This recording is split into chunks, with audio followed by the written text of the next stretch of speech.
Prince Philip and Queen Elizabeth II were considered the embodiment of royal unity for decades.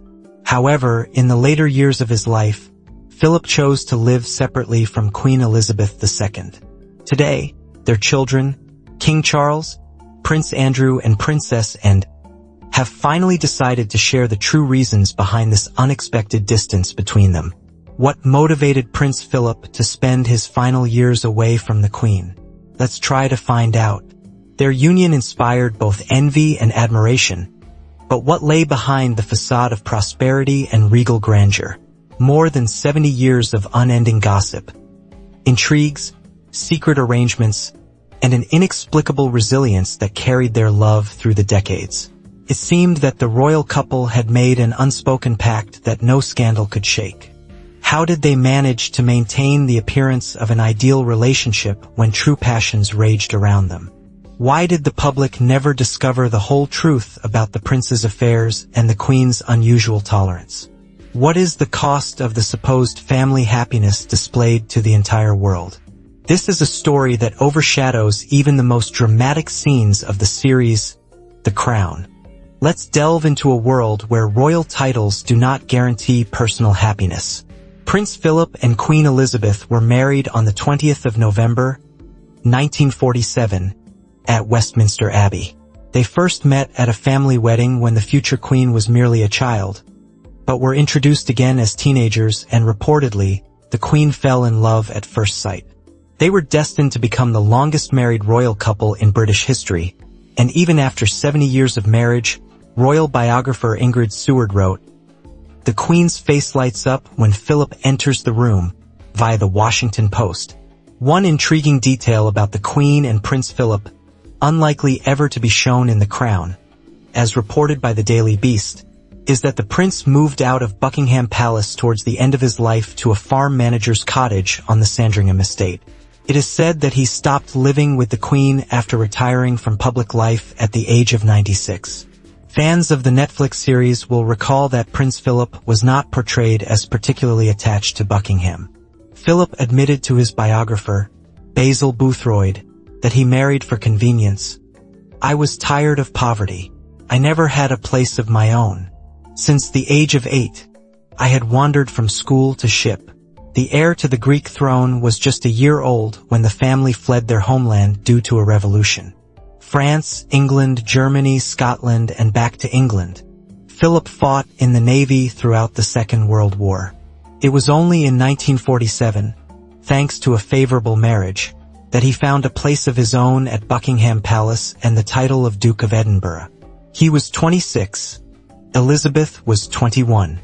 He was an alien from another world," recalled the Duchess of Marlborough. "That's what attracted Elizabeth to him. And, of course, his devastating beauty. My God, he was handsome." Philip was indeed tall and handsome. Blonde and blue-eyed, he seemed more Scandinavian than Greek, as his paternal line belonged to the Danish royal family, while his maternal line descended from the ancient Battenberg Mountbatten family. His paternal grandmother, Olga Konstantinovna, was a granddaughter of Nicholas I.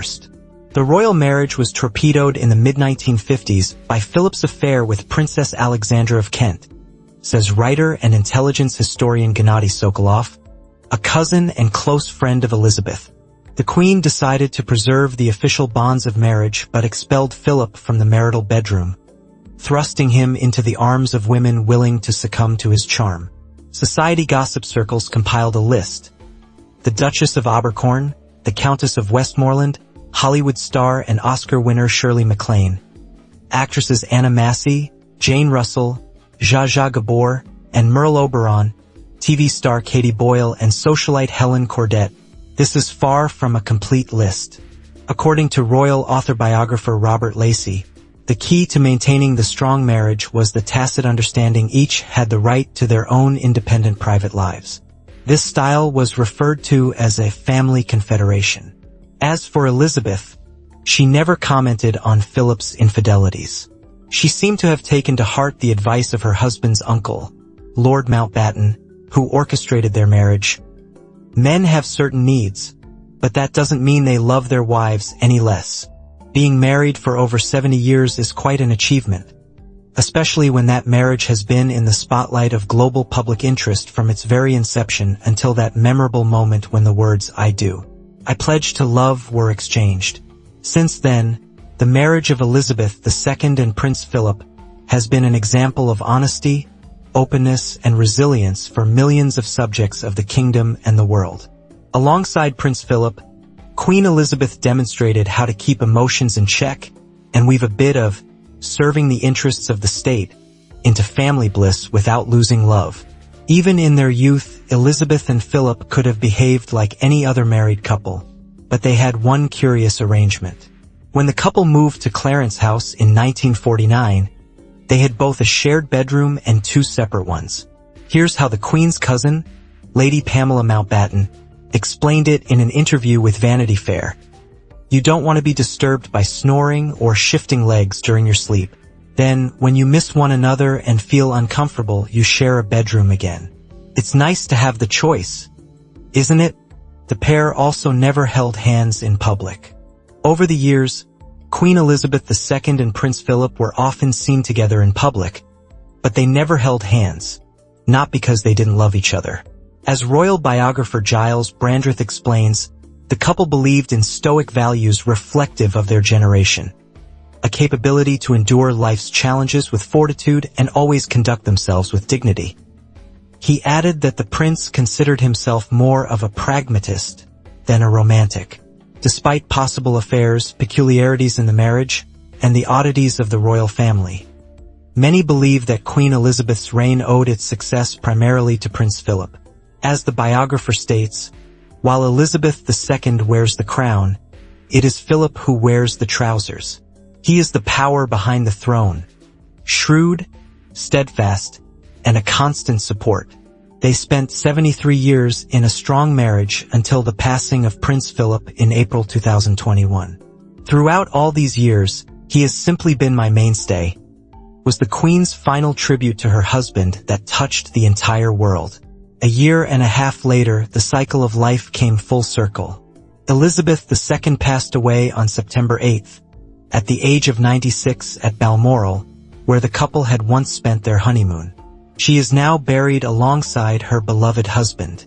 "When we got married, few even knew that a platinum anniversary was possible," Elizabeth quipped while giving a celebratory speech on their 70th wedding anniversary. "Who knew we'd last this long? Even I am surprised." To maintain a happy relationship, couples must know how to laugh together.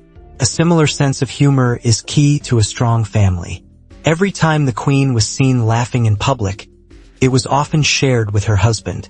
They loved the same jokes and pranks. Royal biographer Nicholas Davies recounted that Philip would chase his wife and children down the corridors with vampire teeth. And on one occasion, he slipped a fake snake into her powder compact.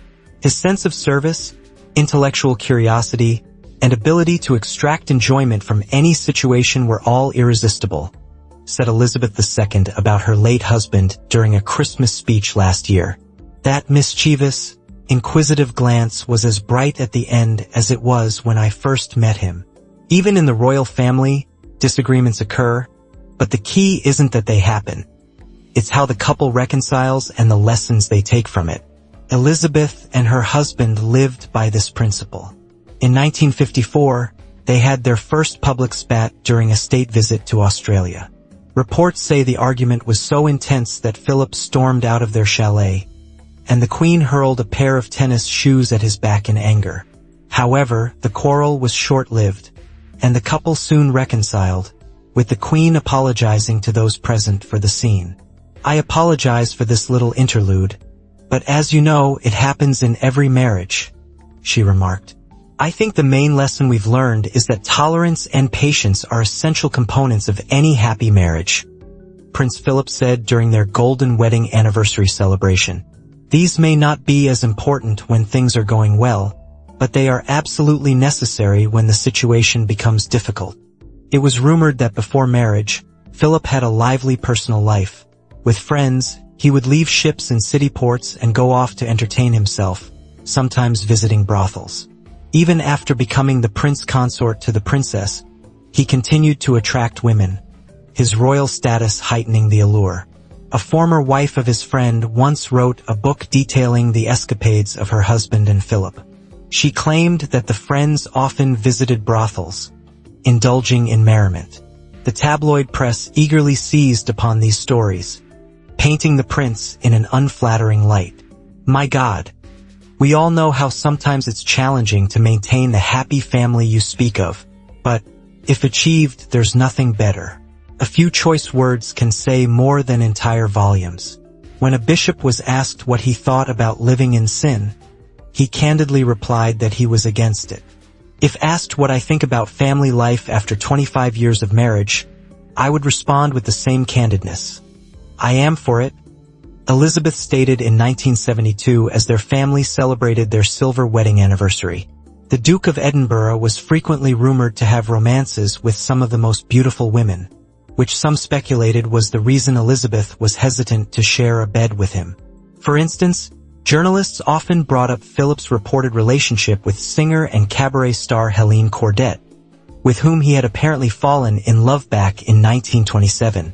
In the mid-1940s, she gave birth to a son and daughter but remained silent about the children's father, though she assigned Philip as their godfather.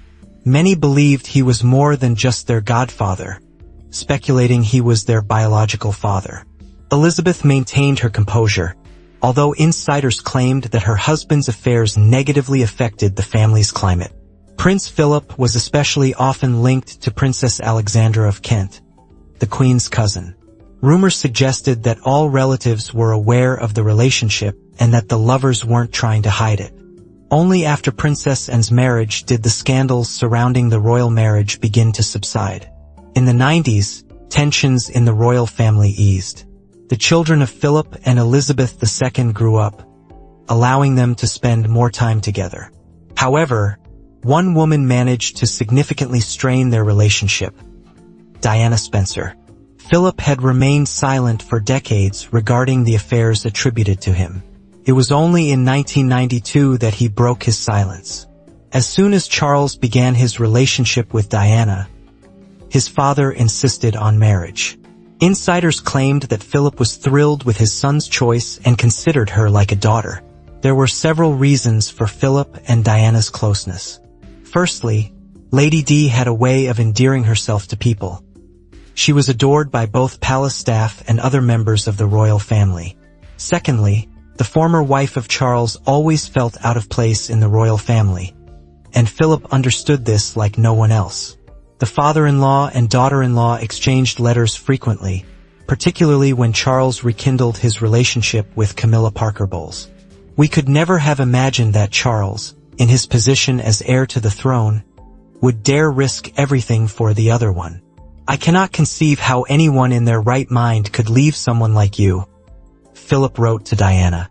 He even signed one of his letters, "With love, Papa." Naturally, some journalists immediately claimed that Diana and Philip had an overly close relationship, but Diana herself asserted in interviews that her father-in-law treated her like a child who needed care. When Diana gave a controversial interview to the BBC, Philip's attitude towards her changed dramatically. His letters became more stern and cold. He was convinced that Lady Di had tarnished the royal family's reputation, which he and Elizabeth II had built over the years. Amid the scandalous divorce of their eldest son, the relationship between the Queen and her husband also suffered. The Queen disliked that Philip, who had once been close to Diana, spoke disparagingly about her in front of their grandchildren. The Queen's husband also criticized their son for his scandalous affair with Camilla Parker Bowles. Who knows how this conflict would have ended if Lady Di had not passed away. In recent years, the relationship between Philip and Elizabeth raised no questions. The couple occasionally appeared together in public, spending the rest of their time together at Windsor Castle. It seems that over the years, the Queen finally succeeded in reforming her rebellious and free-spirited husband. Despite numerous rumors and speculations, Prince Philip firmly denied all accusations of infidelity.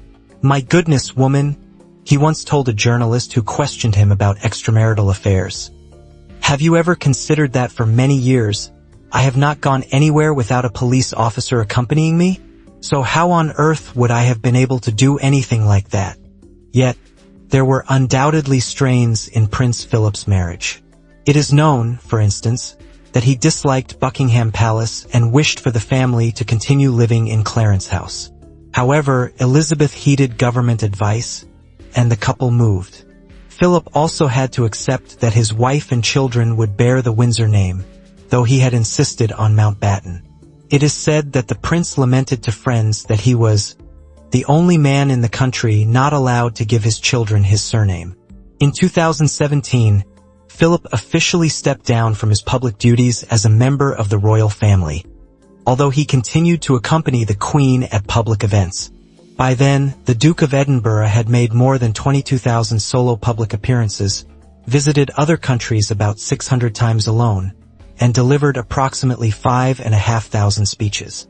In November 2020, the Queen and her husband received congratulations on their 73rd wedding anniversary, which, unfortunately, was their last.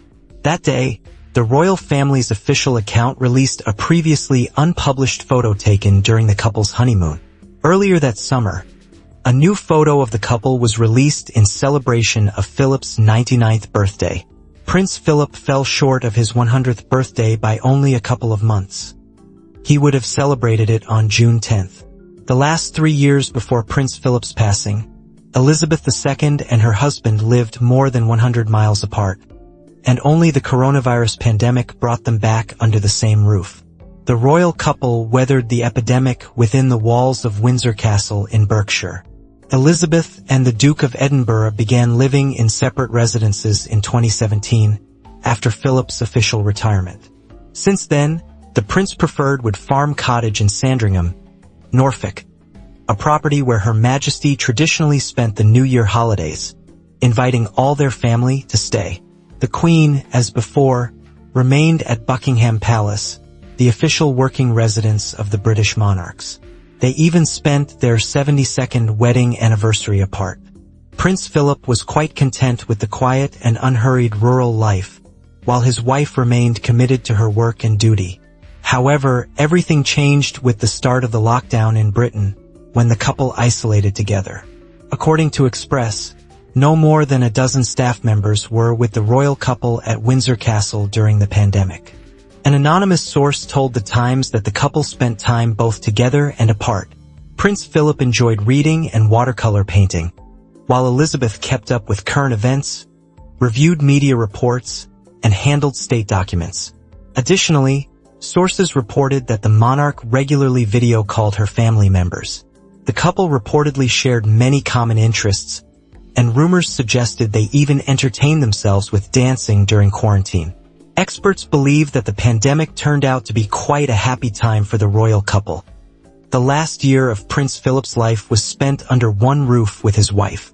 Furthermore, during the lockdown, Elizabeth and Philip managed to see their granddaughter, Princess Beatrice, get married and became great-grandparents twice more. Elizabeth II and Prince Philip were married for over 70 years, and news about the couple sleeping in separate beds was hardly surprising. However, it is important to remember that even when the Queen and the Duke of Edinburgh were young, each had their own bedroom. Lady Pamela Hicks explained that sleeping in separate rooms is an Old English tradition followed by the aristocracy. She shared this with Sally Bedell Smith, who wrote a biography of the royal family. In England, in high society, it's always been customary to have separate bedrooms, she explained, adding that this way, no one is disturbed by snoring or bumping into each other during sleep. When desired, couples can occasionally share a bed. It's always nice to have a choice, she noted.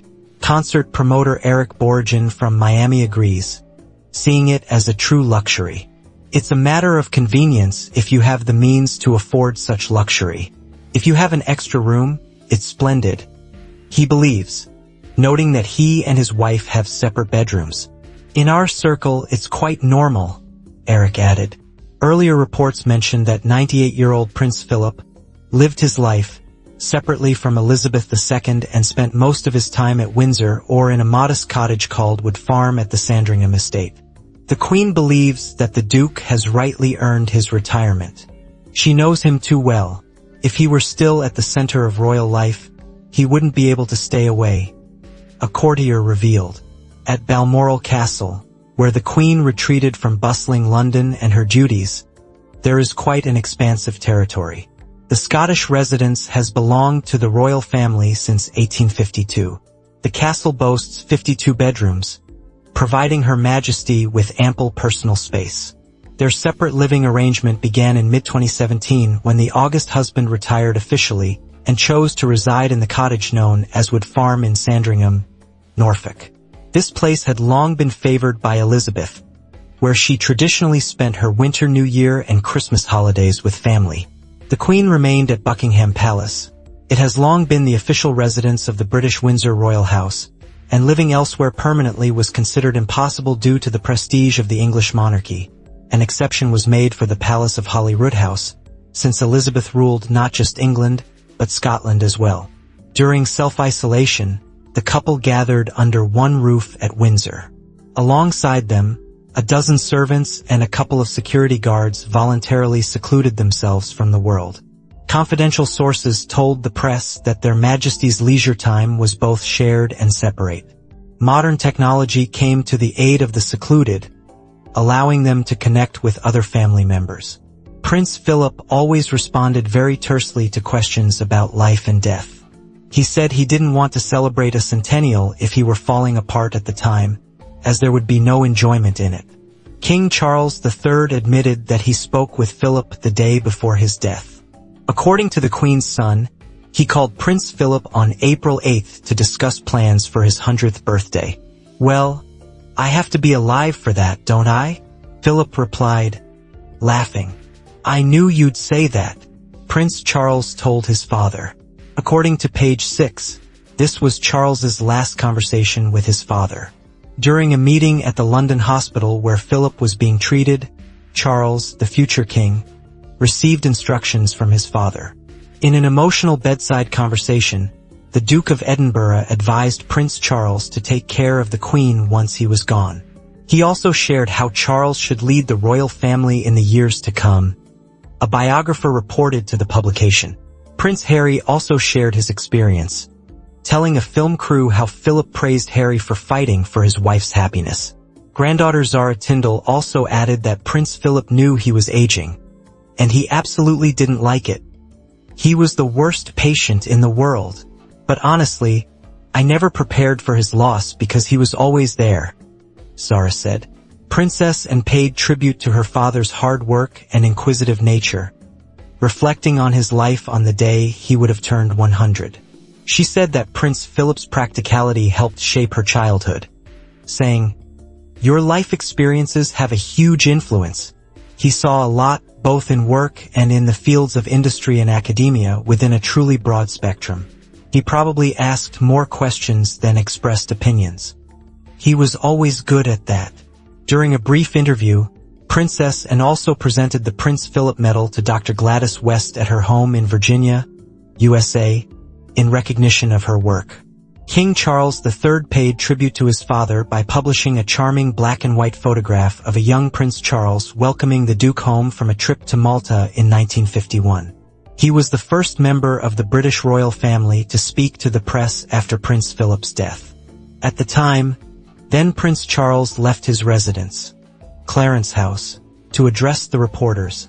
"I would like to say that my father, over the last 70 years, showed remarkable, selfless service to the Queen, my family, the country, and the entire Commonwealth. As you can imagine, we miss my father very much. He was incredibly loved and appreciated. And, among other things, I can imagine that he would be deeply touched by the number of people in the United Kingdom and elsewhere in the world, including in Commonwealth countries, who share our loss and grief. My dear Papa was a very special person who, I think, above all, would have been amazed by the reaction and the touching words that have been said about him. Our family is very grateful for everything. It supports us in our special loss and at this especially sad time. Thank you." Prince Charles's younger brothers, Princes Andrew and Edward, have also commented on their father's passing. Prince Philip's favorite child, Anne, told journalists, "You know it's going to happen someday, but you're never ready for it. My father was my teacher, supporter, and critic, but above all, It was his life and service that I most wanted to emulate. His ability to treat each person as an individual with their own qualities was evident in his work with all the organizations he was involved with. I am honored to have been asked to follow in his footsteps, and it was a great pleasure for me to keep him updated on their activities. I know how much he meant to them in the United Kingdom, within the Commonwealth, and around the world. I would like to emphasize how much our family appreciates the messages and memories from so many whose lives he touched. We will miss him, but he has left a legacy that can inspire all of us," concluded Princess, and thanking everyone for the messages of condolence. Thus, the children of Prince Philip and Queen Elizabeth highlight that the royal couple not sleeping in the same bed recently was not a sign of infidelity or ill intent on either part. A few days before Prince Philip's death, his grandson, Prince Harry, shared how his 99-year-old grandfather was adapting to the new technological reality. Instead of pressing the leave meeting button on Zoom, he just slammed the laptop shut. Prince Harry confessed with a laugh. His words carried no hint of irony or discontent, only warmth and love for his elderly grandfather. This amusing anecdote shared by Prince Harry perfectly matched the image of the Queen's consort. It wasn't hard to imagine Prince Philip, tired of a long video call, snapping the laptop shut and then turning to Elizabeth II with yet another sarcastic remark. Perhaps about how his grandson had grown such a large beard that a pair of Windsor thrushes could nest in it. His wife, accustomed to 73 years of her husband's unique sense of humor, smiled indulgently in response. Then they would head out for a walk together, strolling slowly as their advanced age reminded them of their limits. Ahead of them, happily wagging their little tails, would be Candy the corgi and two mischievous puppies, Mick and Fergus. Envisioning this happy scene makes it difficult to think about the fact that soon it would only be a memory. Little Fergus, who didn't live to see 6 months, would disappear from this picture. And more dauntingly, Prince Philip would disappear, who for many decades was the mainstay for the fragile woman leading Europe's oldest monarchy. Widowed, Elizabeth II would lose not only a devoted husband and the father of her 4 children, but also a steadfast ally on whom she could always rely. And without a doubt, the Queen valued what Philip did for her. After 50 years of marriage, she admitted, "Both his family and I, as well as this and many other countries, owe him more than he would ever acknowledge or we could ever understand." Over the next 2 decades, this marriage must have become even more significant for Elizabeth II, as she lost her mother, sister, and many close friends. Only one person remained by her side, someone she had known practically since childhood. The person who went through all the hardships and upheavals with her. The one she trusted unconditionally, and that was Prince Philip. The photograph of Elizabeth II sitting alone at the funeral with her head bowed left a poignant impression on admirers. Firstly, it became a symbol of the isolation we all experienced during the pandemic and the grief we had to face from a distance. Secondly, it raised serious concerns about the monarch's psychological and physical well-being. In the photo, Elizabeth II appeared completely depleted. The already petite woman seemed to have become even thinner and more frail. Naturally, Elizabeth II canceled all public celebrations of her birthday on April 21st, which fell within the 2-week mourning period for Prince Philip. The birthday girl did not leave Windsor Castle until the evening. Only after dinner did she go for a walk with her dogs, who, according to palace staff, had become her last solace. In the following days, the Queen was also visited by close family members to alleviate her loneliness. Although royal experts immediately noted how well Elizabeth II held up, it was evident that it was difficult for her, especially considering the never-ending surprises from relatives that beset the Queen. New details about the scandal that tarnished Prince Andrew's reputation. The announcement of Prince Harry's memoirs, in which he planned to reveal the whole truth about his life in the royal family. The investigation by Scotland Yard into the Cash for Honours scandal, potentially involving Prince Charles, and much more. All these blows could have contributed to the deterioration of the Queen's health, which became a topic of discussion in the fall of 2021. On October 20th, Elizabeth II was hospitalized, spending a night in the hospital. The Queen attended the hospital for some preliminary studies and then returned to Windsor and remains in good spirits, a palace representative said at the time. However, a few days later, the Royal Press Office issued a statement saying that doctors advised the monarch to rest for at least the next 2 weeks and undertake only light duties. In the same month, Elizabeth II publicly spoke about Prince Philip for the first time after his death. This occurred during the ceremony opening the 6th session of the Scottish Parliament. In her speech, the Queen reminisced, "I have already spoken of my deep and abiding affection for this wonderful country, and of the many happy memories that Prince Philip and I always held dear." Most likely, Elizabeth II was referring to the time spent with her spouse at their beloved Scottish estate, the Balmoral Castle in Aberdeenshire. For Elizabeth II, Philip's death was a tremendous blow, as their love could truly be described as genuine, all-encompassing, touching, and exemplary. On the day of her birthday, Buckingham Palace issued a statement from the Queen. The head of the ruling dynasty thanked everyone for their congratulations and once again noted that this day was one of mourning for her. "On the occasion of my 95th birthday today, I have received so many messages of good wishes, which I very much appreciate.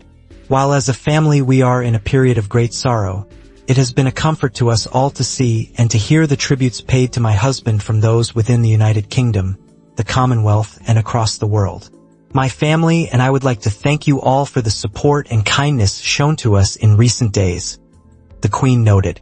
By September 2022, the Queen had not been seen in public for more than 40 days. The official stance from the palace was that the monarch had mobility issues. The public was unaware that for the previous 2 years, the Queen could walk only a few steps and moved around in a wheelchair. In October 2021, she was admitted to a London hospital for evaluation, after which doctors recommended she rest for 3 months. In May the next year, Prince Charles stood in for his mother at the opening of Parliament and delivered the Queen's speech on her behalf.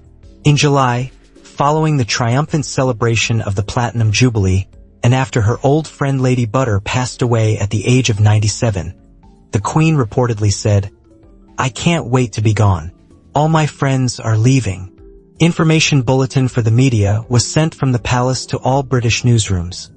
The doctors of the Queen are concerned for Her Majesty's health and recommend she remain under medical supervision. The Queen remains comfortable at Balmoral.